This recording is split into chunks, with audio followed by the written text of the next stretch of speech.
Swayam Prabha. Digital India. Educated India.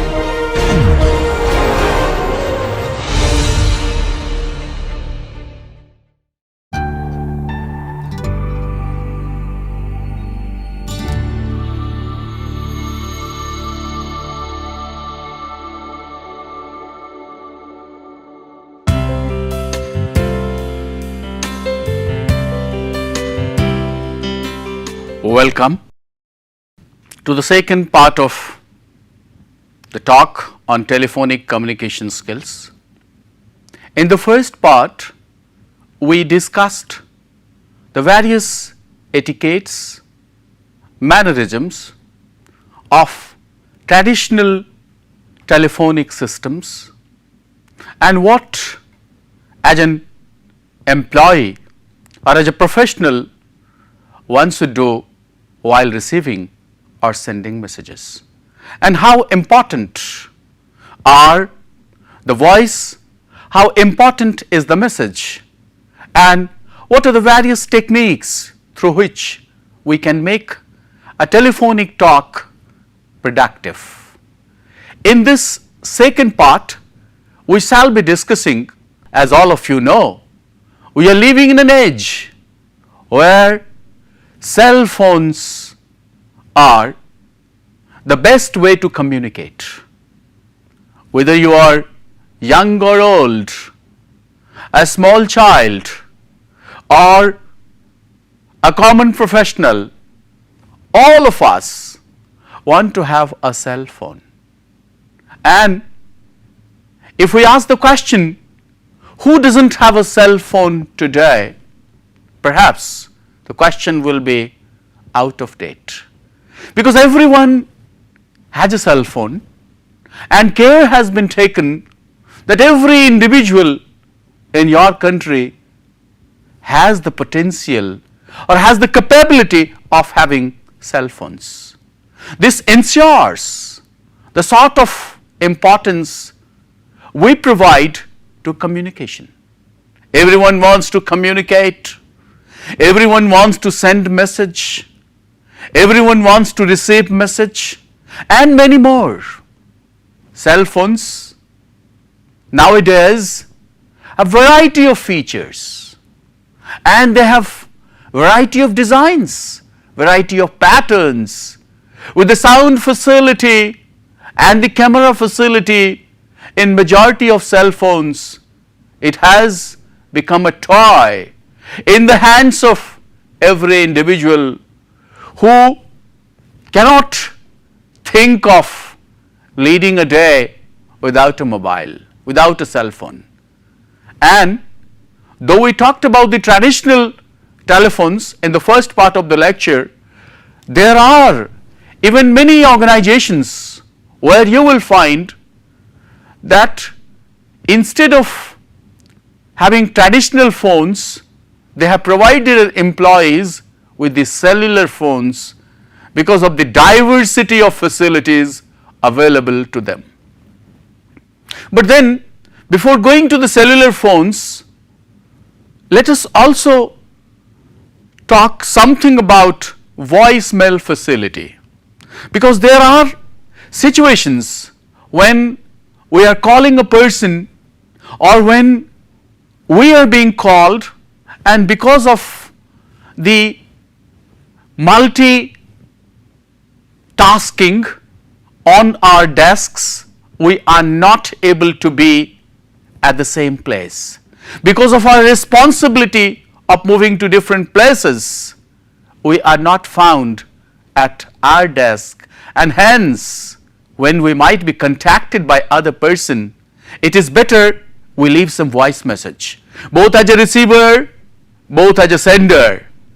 And voicemail, now while I said in the previous module that it is better to avoid giving a person a call unless and until so urgent. Now, since we are thinking of a paperless office, it is not essential that every little bit of information be passed through papers. Hence, the voicemail facility is a facility which can substitute short memos and short phone calls. At the same time, it can also solve the time zone difficulties. Some message is very important, but at the same time, it's not possible to reach a person. It's better you leave it in his mailbox. It also reduces excess of the paperwork that is being done, and serious thinkers have started thinking of having a paperless office, because many of them think that while we are making much use or misuse of papers, we are also causing some difficulty to the environment from which the paper is generated. And voicemail is actually, because of its storage device, since information can be digitized, all the incoming information can be digitized and stored, it can also be considered to provide as a sort of goodwill and positive messages. In many organizations, you will find that they have a sort of automated attendant menu through which a caller can seek, can get and can record messages. Say for example, if you want to have a complaint, if you want to have some information, say for example about credit cards, then they have a sort of automated attendant where they say, welcome to SBI credit card, and then they have the several options. All you need to do is to push the button and they will say, for account balance press 1, for other services press 2. Now in such a way, this has of course become a facility, but at the same time what is lacking in this communicative process is the sort of feedback. You cannot have an immediate feedback, and the response or the answer that is provided there is quite general in nature, it cannot be specific. Of course, while you are using voicemail, see to it that you focus on essentials without interrupting potential receivers. If you are making use of voicemail, once again it is very important to state your name clearly and without wasting much time, because as I said, it is a substitute to short memo. Please do mention the point of your message, and because the other person, if the exigency of the situation so requires, might be in need of contacting you, it is better to provide your number as well as the time and date when you will be available. Most of the time, because people, when they do not find the other person on their desk, they leave the message, so there is also a chance of having great congestion. So it is better that once you receive the message, it's better that you reply quickly. When you are going to do so, because there is a facility involved in it, you can listen to the message time and again. So listen to the message and then write your response before you are returning the call. That will actually save a lot of your time and make you very specific. So voicemail facility is easy, and of course it entails less cost. All employees in organization should be aware of that facility, because when you are not able to meet a person or not able to contact a person, and if the need be very dire, it is better to leave the message through voicemail. Now we come to the cellular phones, as I was talking about. Now traditional phones have etiquettes, but because of the profusion of cell phones and because of the facility, because when you have a cell phone, it is yours, and you feel, you actually become so possessive that sometimes or the other you do not care for the other party's facility or suitability to receive calls. Sometimes I say people have perhaps forgotten the basic cordialities, and at times you may be bombarded with certain fake calls even at odd hours. Dear friends, it has really become very essential. It has actually become more than essential rather to maintain a sort of dignity while you are calling somebody, because you do not know, numbers overlap sometimes, and nowadays the callers, being tempted by their cell phones, sometimes while they are dialing the numbers, they dial the wrong numbers and irritate a person who was actually not meant for the call.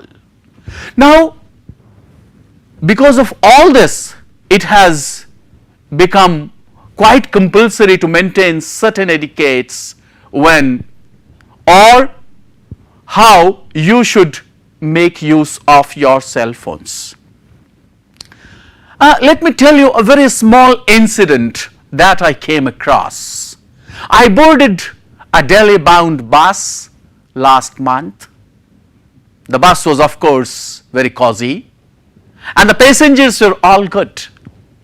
But then, as the bus started, just after an hour, I could see somebody calling and receiving phones, and what actually surprised me much, and to my dissatisfaction, and to the dissatisfaction and to the discomfort of others, the gentleman continued to give all his instructions from his cell phone. Perhaps he was maintaining his own office, instructing, allocating, complaining, grueling at times, fuming with fire at some of his employees, and the entire journey became very hellish.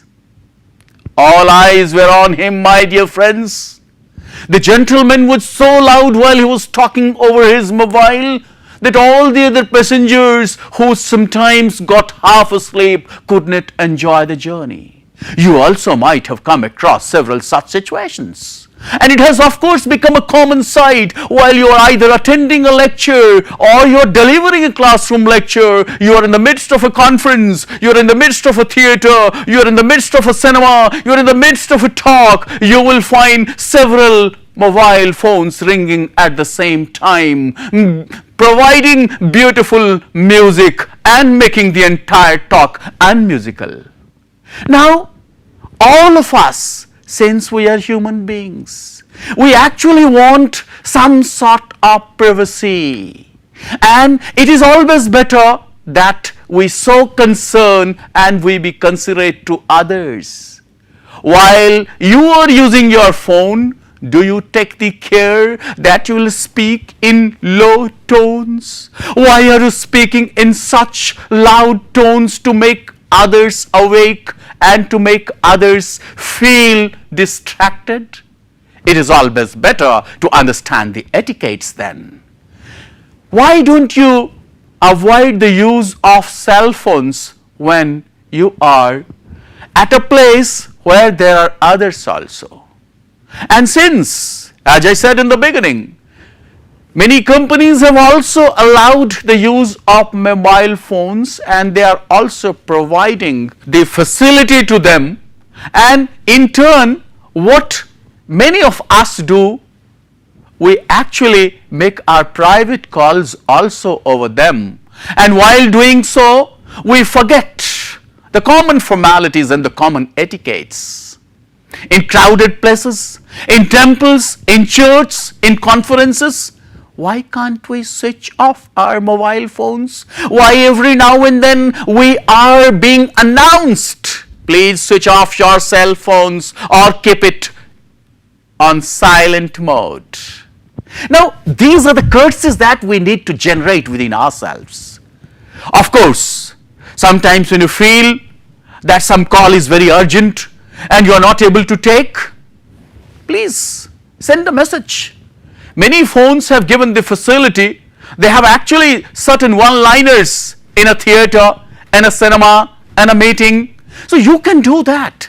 It is better not to take a call when you are surrounded by several people.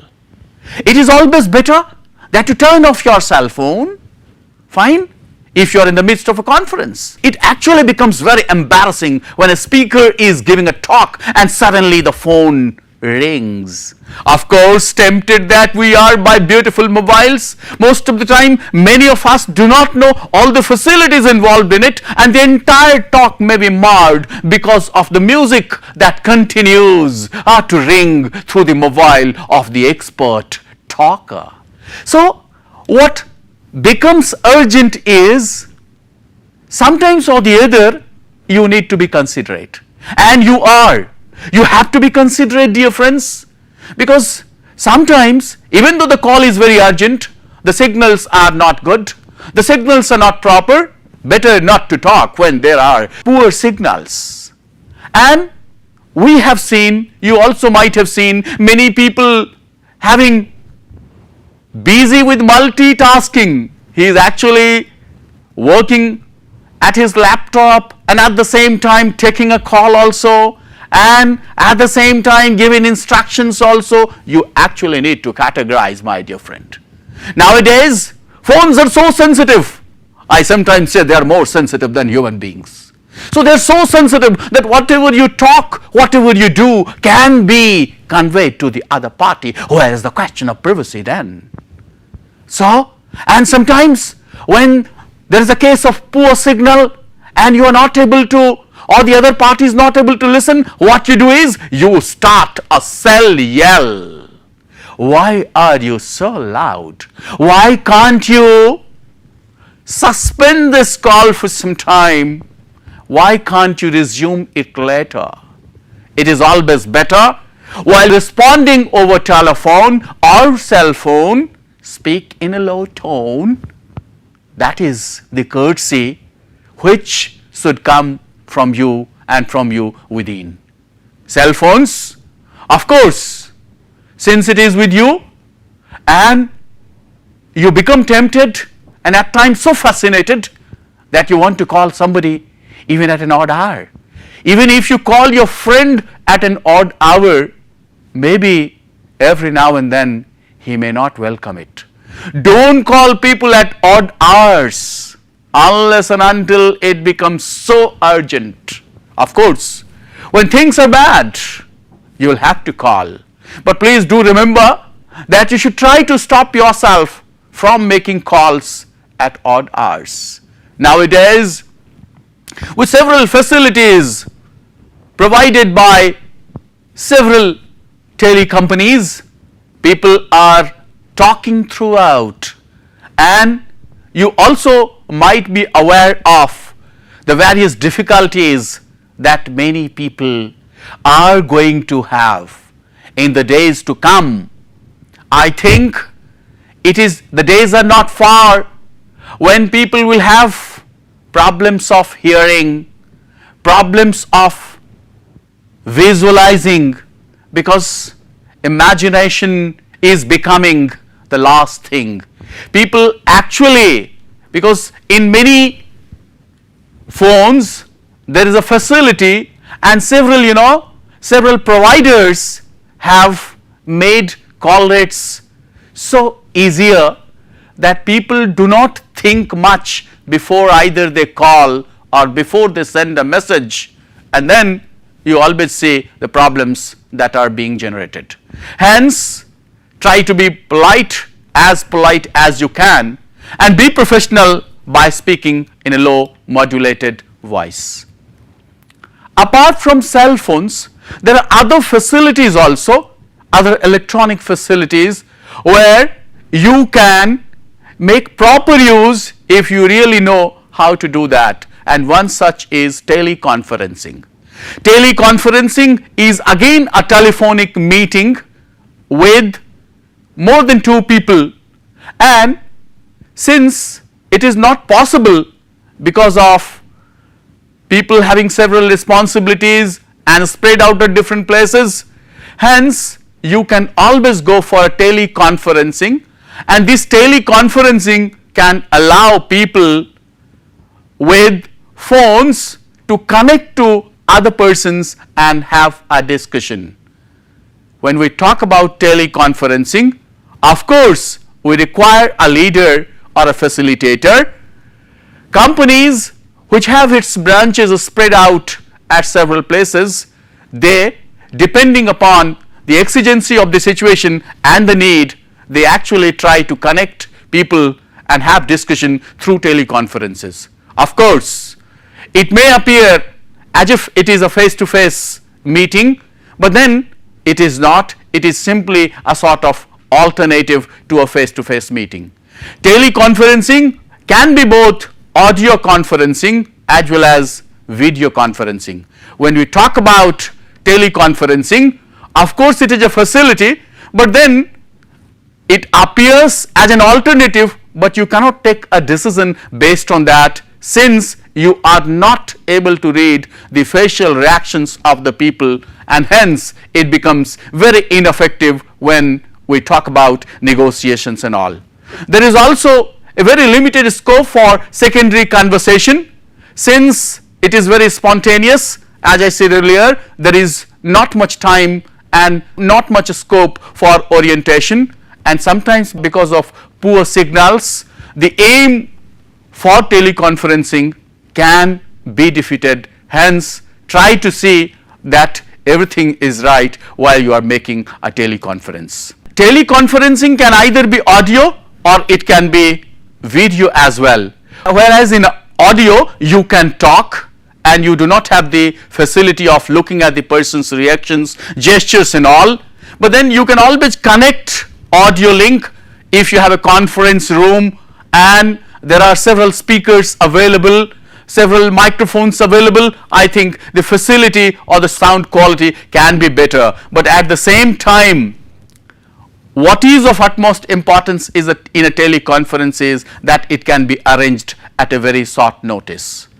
Next we come to video conferencing. In a video conferencing, it is not only the audio but the video also, and with the help of the audio and video, communication appears to be a sort of face-to-face communication, and it is emerging as a major tool of business as well as of management. Individuals who are separated because of time and distance and cannot afford to make frequent journeys, they can be connected and they can give a talk, they can have a discussion over on video conferencing. But then there are certain things which are of utmost importance, and that is the use of microphone and camera. Of course, it may become a costly affair, but then sometimes or the other it is less costlier than the journeys that you undertake and the rigors of the journey. When we talk about video conferencing, there are three types of video conferencing. It may be one-way video and one-way audio, where one audio and video from one side can be connected to the other sides, and then there can be communication. In the second instance, the two-way audio and video is when people on the both sides can talk, whereas others can see the video themselves.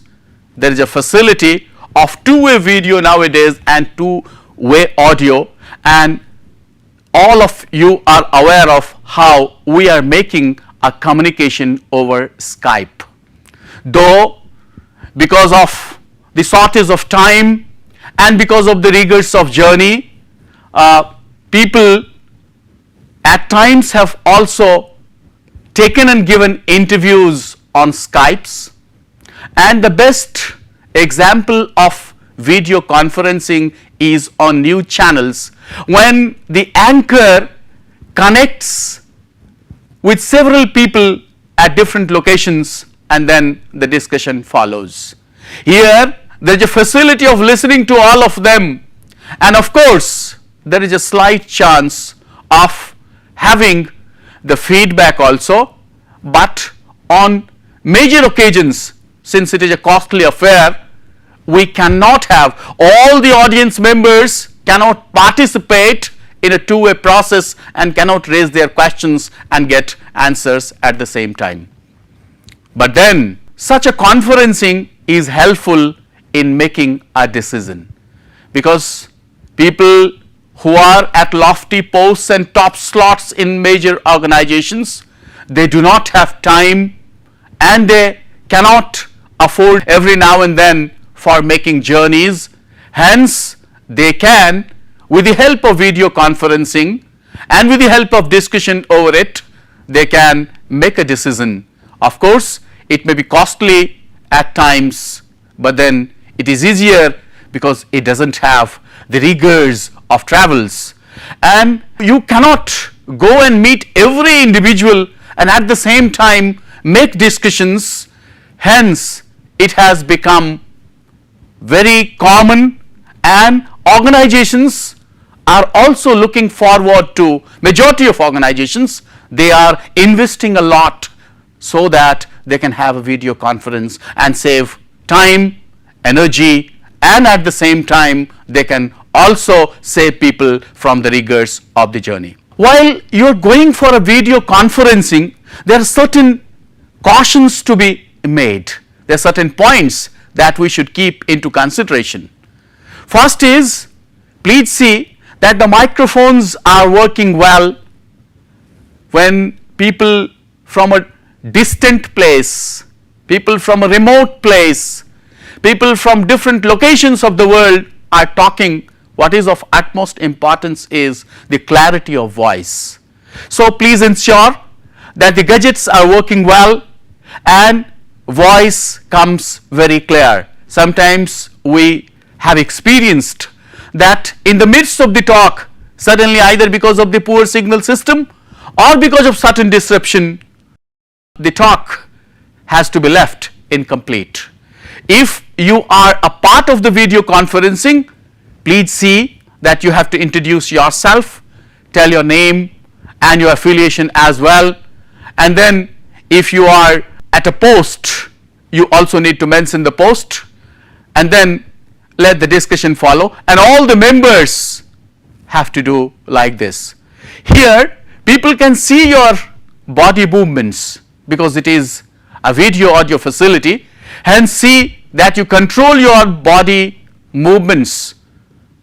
As I said earlier, in teleconferencing it is difficult to come to a negotiation because there is no facility of looking at the body movements of the non-verbal cues or the facial reactions of the people. Here this facility is there, but then it is always better you maintain a proper decorum by avoiding parallel whispers or parallel talks.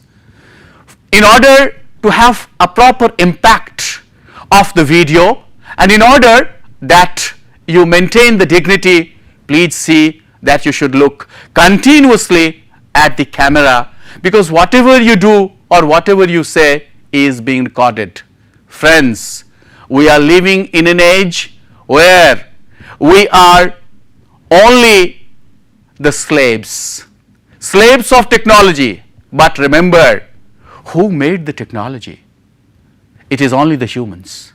So while you are using technology, please try to understand that technology should not become the master, rather man should become the master.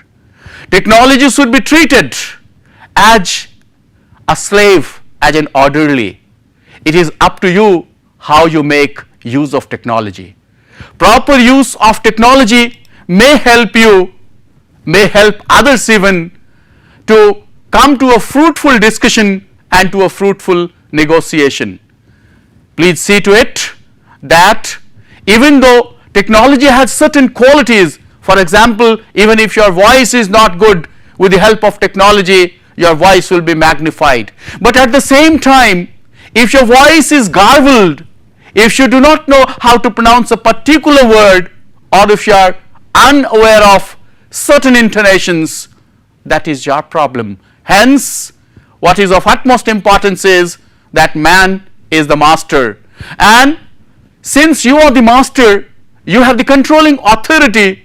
When you are participating either in a video conferencing or in some other discussion, see to it that only because of the temptation of being recorded or being caught by the camera, you do not wear distracting clothes or dress that distracts.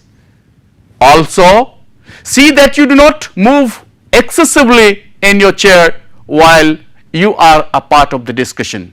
So, in the two modules that we have discussed today, we have discussed various points of etiquette that we should maintain, because as men we have a rational technology is only technology, a machine is a machine, a man is a man. Man should become the master of the machine. Rather, machine should not master man. Of course, all sorts of communication which we exchange is between humans, among humans, and with humans. It is better to have a human concern and think that you are not only participating in a discussion, rather you are leading the discussion, and things may be different if you are placed in a different manner. Hence, the need of the hour is to be sensitive to other people's reactions, their emotions, their cultures, their time, their energy, and above all, their consideration. Think the way you can be offended if somebody uses a bad word or if somebody shows a bad gesture. Hence, in order to maintain a cordiality and in order to maintain a cooperative attitude at the workplace, please see you communicate well. Communication is a linking device, and the linking device works well when you are considerate, when you are clear, when you are courteous, when you are full of conviction and commitment. Thank you very much.